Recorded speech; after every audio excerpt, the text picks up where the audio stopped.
Maddie with Diaries of Farmhouse, and welcome back to my channel. So if you've watched my other videos, and you're here for this one, you'll notice I'm actually wearing something besides a black hoodie. I got a bug hoodie on today, so I'm changing it up a little bit. But today I want to excuse me. Today I want to take you along and show you what I kind of do for a plant care routine at the moment. That includes like watering and checking my plants for pests, maybe wiping down the leaves with neem oil, that kind of stuff. So I'm going to take you along. We're going to check out some stuff. I may not show you all of them. I might just do like a small portion of my plants just because I don't want to be filming for an hour and a half. So yeah, we're gonna do maybe what's in this window over here and kind of just talk about what I do on a normal plant care day. So let's hop into it. Okay, so I think I'm gonna focus on the plants in this windowsill for now, just for time's sake. But and if you see my crazy leggings, it's because I'm going to the gym after this. So yeah. But anyway, let me show you what's in my toolbox first and what I usually get out on a day when I'm doing my plant care routines. And then I'll kind of give you an overview of what the plants look like on this shelf, and then we'll go from there. I have like a antique craftsman toolbox that's actually on the shelf over there. If you want, I can do like a toolbox, what's in my toolbox video, but for right now I just have the top tray. So usually I use like gloves or whatever if I'm repotting something. Today I'm not repotting anything, so I'm mainly going to focus on my moisture meter. Maybe a chopstick just in case I need to like create more aeration in my plants and stuff. And then I'll usually get out a pair of pruning, I don't know what they're called, pruning shears, whatever. But I've already trimmed back my plants, but usually I would get this out too, just in case I see that like yellow leaf or dead leaf that needs to come off. So I also have, I have this moisture meter, which I got at Lowe's, and then I have Neem Oil Extract. I think you can order this on Amazon. When I looked, I couldn't find it, but I know you can get it at like Lowe's and Home Depot. I have a root supplement. I have not used this yet, and I might create like a different video kind of like tracking progress using it. I'm a little bit scared to use this, so I'm going to start on like one plant and see what it does, and if it kills it, and if it doesn't, then yay, and if it does, then I didn't do it on a plant I'm super attached to. So, but I am going to try that at some point. I usually have my watering can. When I use neem oil,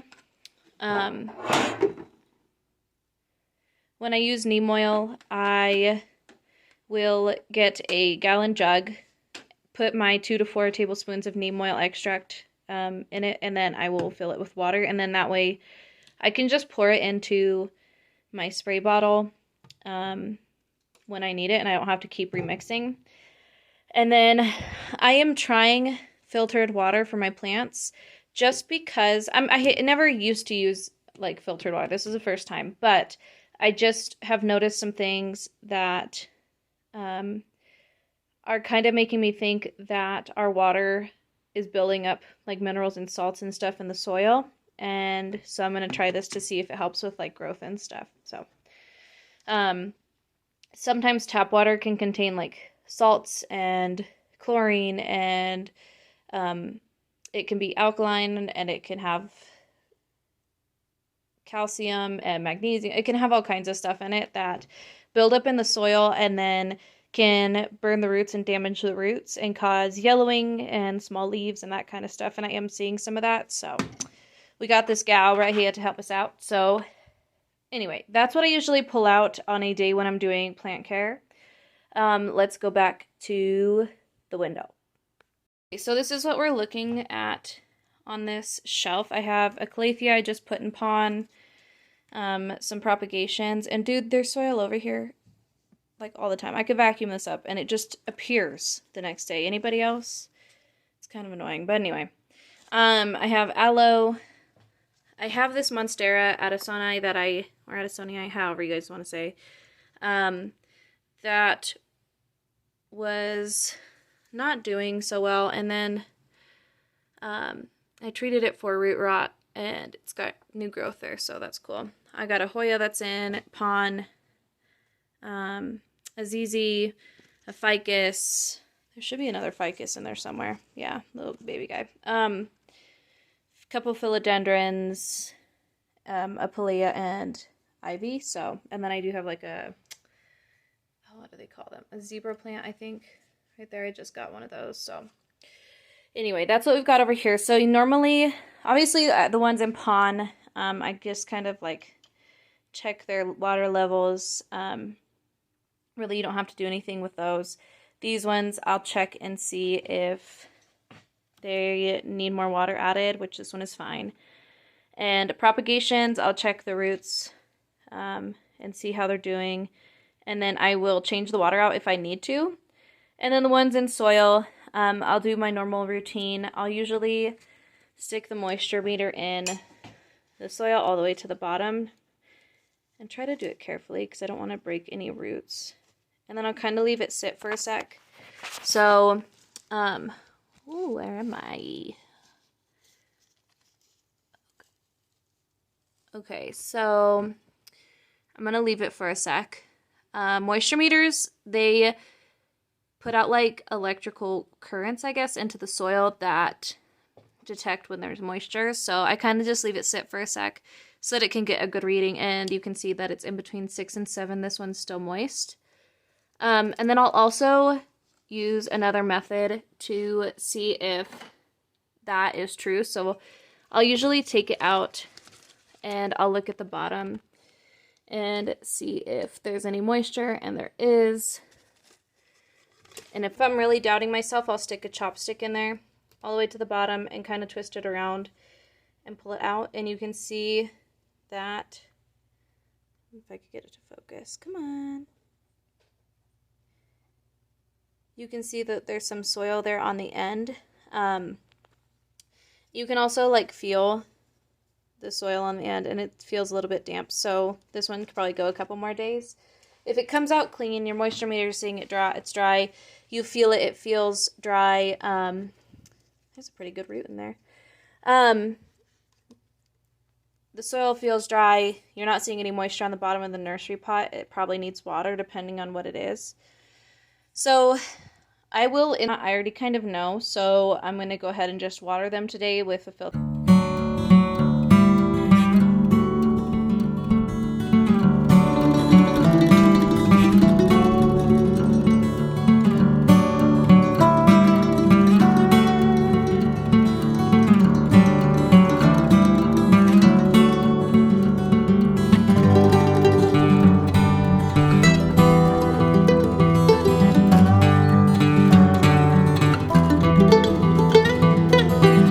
My plants, I'll start kind of taking a look at them to see if there's any pests. I'll look up and down the stem. I'll look at the bottoms of the leaves, the tops of the leaves, anywhere that critters might be hiding, even in the soil. So I'll usually take a good look. I've already kind of looked these over just because the aphids that I was fighting were on succulents that were across the room, so they were in the same room. But I haven't seen any over here. But I will wipe these down with neem oil just so that I can get the dust and debris off the leaves. And that way they can absorb sunlight the way they're supposed to. When your plants build up dust and just like dirt and that kind of stuff on the leaves, it can keep the leaf from absorbing the sun. So it's always good to wipe it off. Plus it makes them super shiny. So yeah, so I'll do that. I take my neem oil that I have already mixed and kind of just mix it around. And then I'll get like a cotton round, or sometimes I use, I guess they're microfiber towels. I'll insert a clip of what I use. It's actually in the wash, so I can't show you, but at this current moment. But so then I will just spray down the leaves on the top and the bottom and down the stem. And then I will take my cotton round and just start gently wiping off any excess neem oil, and it also takes off any dirt that has built up on your leaves, and it'll make them look extra shiny. So you can see there, I just went over this yesterday and we've already got some, maybe if you could see it, I don't know if you can see that, but we've already got some dirt on there. So that's what I'll do, and I'll do that on all of my plants on the day that I'm doing neem oil, just to get them all done. I will also do it if I notice that there's bugs on my plants as a treatment, because as you spray the neem oil and the bugs eat it, it kills them. It also kills them on contact, and if you're wiping off the leaves after you put the neem oil on, you're also wiping away any pests that are hanging out there. So neem oil, I do this, I don't do this every time I do a plant care day, but I probably do it every 2 to 3 weeks, or just when I notice that I need to. So, but again, I don't do this every week. It would take me far too long, and they don't need it every week. So normally then at this point, I would go through and prune any leaves that need to be cut off. So you can see like this Calathea's got kind of a crispy leaf here, which also can be a sign, by the way, of like mineral buildup.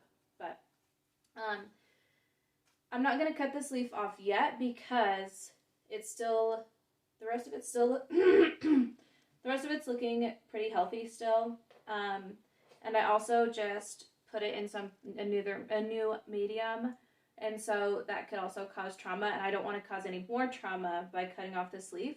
So I think most people wait until it's like 75% gone or something like that. Sometimes I don't wait that long. I cut them off earlier, because as you prune your plants, it puts more energy and more power into creating new roots and creating healthier leaves. So yeah, but I can make I'll make a video about pruning later on, but usually if I see a leaf that's already dead or it's on its way out, I will cut it off. So yeah, that would normally be my next step. After I've watered, I've done neem oil, and I've trimmed any foliage that needed to be cut back, then I will inspect for like any issues that might be going on. So like obviously I'm noticing the dryness in these leaves. There's some yellowing, but this Calathea had some of that before, and I've also put it in a new medium again, so it might be going through a little bit of shock. But and then if I'm looking at like my Addisonii, like it's still got some yellow leaves and stuff from being treated. And I also noticed that it's got some leaves back here that obviously got frozen. I don't know if you guys can see that. Yeah, maybe. Yeah, so you can see like these leaves got too close to the window when I had it in the other room and they froze. But that's obviously like not something that's gonna affect the whole plant. It just affects those leaves, so I'm not worried about it. She's making new growth. You can see maybe. You can see that she's getting a new leaf there, so that's great. So yeah, generally I'll kind of just like look over everything, see how everything's looking, see if maybe this plant is getting too much light or too little of light, and then adjust as I need, which all of these look pretty okay. So I would then move on to other plants. So I do have all of the plants behind me on the shelves and on my desk that I need to do, and then also my terrariums and the plants in the other rooms. So I'm not going to film all of that, but if you guys someday want like a room tour or something, I can definitely do that. But the other thing I want to talk about really quickly is what I do when I water my terrariums. So I do not just pour the whole jug in there. I do have like a little syringe. Let me go get it. So when I water my terrariums, I usually use a syringe like this so that I'm not disturbing the soil and moving things around, and it's a lot more gentle. So I'll usually fill this up with water, water the plants in there, water it again if I need to, put however many I need of these into the terrarium to keep the plants happy. So on a plant care day, depending on what day it is, I would fertilize, but I do fertilize in the winter still if the plants are growing, which most of these are. But if they are not growing in the wintertime, I do not fertilize them. And I usually check like about 2 to 4 weeks, or 2 to 3 weeks, I'm sorry. Every 2 to 3 weeks, if the plant is growing, I will fertilize it. I also keep a calendar of like when I've fertilized things and watered things, so I kind of know when I've last given it some nutrients and when I haven't. So yeah, that's my plant care routine. I water, I check propagations, I wipe down with neem oil, I prune things, and yeah, that's pretty much it. I check the leaves for insects and that. So it's a pretty simple routine, but it does take me a very long time because I have a lot of plants, and I actually don't have as many as a lot of other collectors because I'm relatively new to collecting them. So right now it takes me an hour to 2 hours to get everything done if I'm doing my entire plant care routine. There are days where maybe my plants don't need the neem oil or the fertilization, maybe they don't need pruning, and so all I'm doing is just checking if they need water, and it'll take me a lot less time, but that's what I do, and I actually really enjoy it. I find it kind of relaxing, and I also get to see all of the growth that my plants are making and spend time with them and listen to music. So, but if you have any questions, God, I probably should put this down. If you guys have any questions, please leave them down below. If you have any video suggestions or anything that you think I missed, please leave them in the comments or comment or DM me on Instagram. Please like and subscribe to my channel. It would mean a lot to me as I'm a small YouTuber and I'm trying to grow my platform. You can also follow me on Instagram at maddplants, madd.plants, or follow our shop page at diariesoffarmhouse.shop. On our shop page, you can find pots like this cute little pot that this ficus is in. And in the summertime, you can find plants. We're trying to expand our shop to include home decor and plant care items as well. So if you don't want to miss out on that, you can sign up for our newsletter through our website, and you'll never miss out on an event, on sales, or on new products. Thank you for checking out my video, and I hope you enjoyed it, and I will talk to you guys later. Bye!